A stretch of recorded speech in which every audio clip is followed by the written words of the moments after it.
आदरणीय प्रधानमंत्री श्री नरेंद्र मोदी जी के प्रेरणा से आज उत्तर प्रदेश के अंदर प्रारंभ हो रही इस पावन गंगा यात्रा के शुभारंभ के अवसर पर उपस्थित भारतीय जनता पार्टी के कर्मठ और लोकप्रिय प्रदेश अध्यक्ष श्री स्वतंत्र देव सिंह जी, केंद्रीय मंत्री जनरल वीके सिंह जी, केंद्रीय मंत्री श्री संजीव बालियान जी, भारतीय जनता पार्टी के राष्ट्रीय सह संगठन मंत्री माननीय श्री शिवप्रकाश जी, क्षेत्रीय अध्यक्ष श्री अश्वनी त्यागी जी, उत्तर प्रदेश सरकार में मेरे सहयोगी मंत्रीगण श्री सुरेश राणा जी, कपिल देव अग्रवाल जी, विजय कश्यप जी, बलदेव सिंह ओलख जी, भारतीय जनता पार्टी के प्रदेश के उपाध्यक्ष श्री जसवंत सिंह जी, चंद्रमोहन जी, सुभाष वाल्मीकि जी, पूर्व सांसद श्री भारतेंदु सिंह जी, पूर्व सांसद कुंवर सर्वेश सिंह जी, पूर्व सांसद श्री यशवंत सिंह जी, माननीय विधायकगण श्रीमती सुची चौधरी जी, श्रीमती कमलेश सैनी जी, श्री अशोक राणा जी,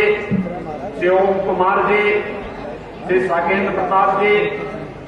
आज के इस कार्यक्रम में उपस्थित गंगा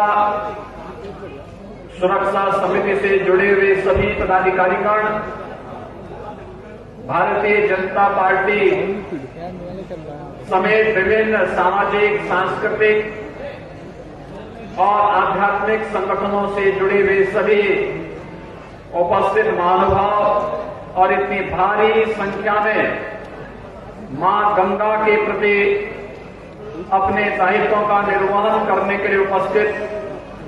बिजनौर जनपद के मेरे सभी उपस्थित भाइयों बहनों, मैं उत्तर प्रदेश में मां गंगा के आगमन के इस स्थल पर जो महाराजा दुष्यंत, परम प्रतापी सम्राट भरत, परम संत ऋषि कर्ण और महात्मा विदुर की साधना भूमि रही है, इस बिजनौर की धरती को, जिस बिजनौर की धरती ने आर्य समाज के एक महत्वपूर्ण स्तंभ स्वामी सर्वानंद जी और अंतर्राष्ट्रीय ख्याति प्राप्त वैज्ञानिक डॉक्टर आत्माराम जी और देश के प्रथम इंजीनियर राजा ज्वाला प्रसाद आदि की इस जन्मभूमि को मैं कोटि कोटि नमन करता हूं। आप सब यहां पर उपस्थित हुए, इसके लिए आप सबका मैं हृदय से अभिनंदन करता हूं। भाइयों बहनों, आप सब जानते हैं आदिकाल से ही मां गंगा हम सबकी आस्था भी रही है और हम सबकी अर्थव्यवस्था भी रही है। मां गंगा ने हजारों वर्षों से देश के बड़े भूभाग को अपने निर्मल जल से न केवल हमारी धर्म की, अर्थ की, अभी तो हमारी कामनाओं की पूर्ति करने के साथ साथ हमें मोक्ष प्रदान करने का कार्य किया। और जो गंगा मैया हमारे इस पुरुषार्थ चतुष्टय का आधार रही हो, उस मां गंगा के प्रति हमारा क्या दायित्व है। भाई हेलो, या अपने आदरणीय प्रधानमंत्री श्री नरेंद्र मोदी जी के 2014 में जब काशी में लोकसभा का चुनाव लड़ने के लिए प्रधानमंत्री मोदी जी आए थे, तब उन्होंने एक बात कही थी कि मुझे तो मां गंगा ने बुलाया है और मां गंगा के प्रति दायित्वों का निर्वहन जिस ईमानदारी के साथ प्रधानमंत्री मोदी जी ने किया है, इसके लिए प्रधानमंत्री मोदी जी के प्रति आभार व्यक्त करने, मां गंगा के प्रति कृतज्ञता ज्ञापित करने के लिए उत्तर प्रदेश सरकार ने आप सबके सहयोग से इस गंगा यात्रा का आयोजन प्रारंभ किया है। ये गंगा यात्रा आज 2 स्थानों पर प्रारंभ हो रही है। बिजनौर से कानपुर तक एक यात्रा जाएगी और दूसरी यात्रा इसी समय बलिया जनपद से प्रारंभ हो रही है। प्रदेश की आदरणीय राज्यपाल श्रीमती आनंदीबेन पटेल जी इस यात्रा का शुभारंभ कर रही है और वह यात्रा बलिया से कानपुर आएगी। 31 जनवरी को दोनों यात्राओं का समागम कानपुर में होगा और कानपुर में इसलिए होगा क्योंकि कानपुर नमामि गंगे परियोजना का सबसे क्रिटिकल पॉइंट था। दशकों से कानपुर में गंगा जी के जल को इतना प्रदूषित कर दिया था कि कानपुर के आगे गंगा जी में बदबू थी, कोई जलीय जीव नहीं था और ऑक्सीजन की मात्रा इतनी कम हो चुकी थी, समाप्त हो चुकी थी कि आचमन की बात तो दूर। वैज्ञानिक इस बात को मानते थे कि जिस गंगा जल को हमारे पूर्वज वर्षों तक सुरक्षित संरक्षित करके रख लेते थे और जिस गंगा जल में औषधीय गुण माना जाता था, कानपुर के आगे इतना गंदगी, इतना औद्योगिक एफ्लुएंट और इतना सीवर गिरा दिया जाता था, इसके बाद गंगा गंगा न रहकर के एक नाला बन जाती थी और हमारी आस्था भी आहत होती थी और अर्थव्यवस्था पर भी भारी दुष्प्रभाव पड़ता था। हम सब आभारी हैं मां गंगा के प्रति अपने इन दायित्वों का निर्वहन करने के लिए प्रधानमंत्री मोदी जी ने नमामि गंगे परियोजना की योजना 2014 में प्रारंभ की और देखते ही देखते आज आप जाएंगे कानपुर में गंगा परिषद की पहली बैठक अभी विगत माह कानपुर में आदरणीय प्रधानमंत्री जी की अध्यक्षता में हुई और आपने देखा होगा कि गंगा वहां पर भी अत्यंत निर्मल हो गई है और इसलिए कानपुर इस क्रिटिकल पॉइंट का समाधान प्रधानमंत्री मोदी जी की अनुकंपा से, उनकी प्रेरणा से उत्तर प्रदेश सरकार ने निकाला। स्वाभाविक रूप से अगर कानपुर में गंगा की समस्या का समाधान हो सकता है तो देश की नदी संस्कृति को बचाने के लिए हर जगह हम इसी प्रकार की निर्मलता हर नदी में ला सकते हैं और मुझे लगता है दिल्ली के अंदर भी दिल्ली की राज्य सरकार ने अगर अपने कर्तव्यों का निर्वहन किया होता तो भाइयों बहनों दिल्ली में यमुना जी भी इतनी ही पवित्र होती जितनी कानपुर में गंगा जी है। और भाइयों बहनों ये हमें इस बात का आभास कराता है। आज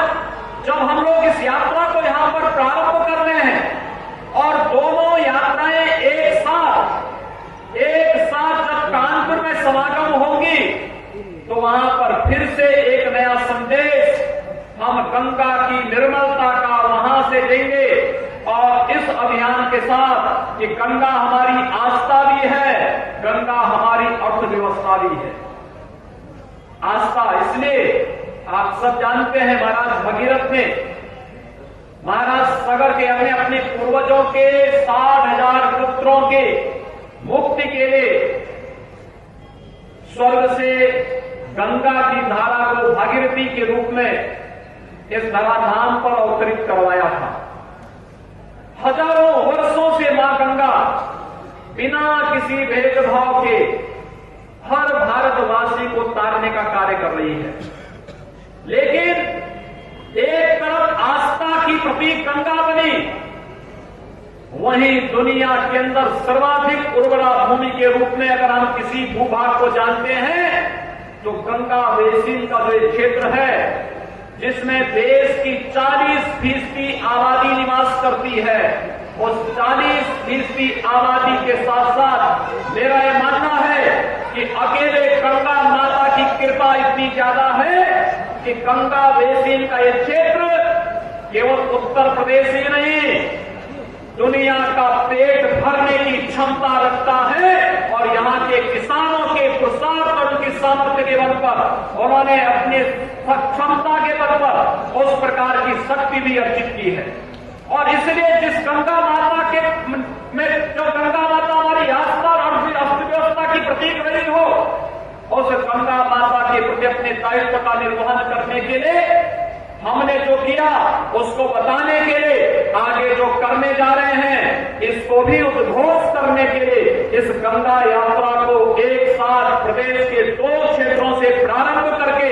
और हमने इसमें जन सहभागिता के साथ प्रत्येक नागरिक को आमंत्रित किया। हर जनप्रतिनिधि जुड़ रहा है। गंगा किनारे के गांव में हमारे जनप्रतिनिधि निवास करेंगे। वहां पर केंद्र और प्रदेश सरकार की योजनाओं की चौपाल लगाएंगे और प्रयास है कि गंगा के किनारे के इन सभी गांवों में गौ आधारित खेती को हम लोग प्रोत्साहित करेंगे और फिर उसकी मार्केटिंग की व्यवस्था भी करेंगे जिससे अच्छा दाम किसानों को मिल सके। गंगा किनारे के गांवों में किसानों को खेत के मेड़ में फलदार वृक्ष लगाने के लिए हर जनपद में एक गंगा नर्सरी हम स्थापित करने जा रहे हैं और गंगा नर्सरी मुफ्त में फलदार वृक्ष किसानों को उपलब्ध करवाएंगे। और यही नहीं, अगर कोई किसान अपनी पूरी खेती में वृक्षारोपण फलदार वृक्षों का लगाना चाहता है गंगा के किनारे के खेतों में, तो हम उसे अनुदान भी हर महीने अनुदान भी देंगे, जिससे वह व्यक्ति 3 वर्ष तक, जब तक वे पेड़ बड़े होते हैं और फल देने लगते हैं, तब तक सरकार उसे अनुदान दे करके इस व्यवस्था को आगे बढ़ाने का कार्य करेगा। और जब फल आने लग जाएंगे तो उन फलों को भी ऑर्गेनिक प्रोडक्ट के रूप में बाजार में पहुंचाने की व्यवस्था से लेकर के एक्सपोर्ट करने की व्यवस्था के लिए भी सरकार उसे सहयोग करेगी। इस दृष्टि से कार्यक्रम आज यहां प्रारंभ किया जा रहा है। हर गांव में गंगा मैदान हो, हर नगर निकाय में गंगा पार्क हो, हर गांव में गंगा तालाब हो। ये गंगा के प्रति हमारे कर्तव्यों का दायित्व बोध हमें कराने के लिए और अविरल गंगा निर्मल गंगा के भाव के साथ हम सब मां गंगा के प्रति अपने दायित्वों का निर्वहन कर सके, इस भाव को आगे बढ़ाने का एक कार्यक्रम चल रहा है। हमारा दायित्व बनता है,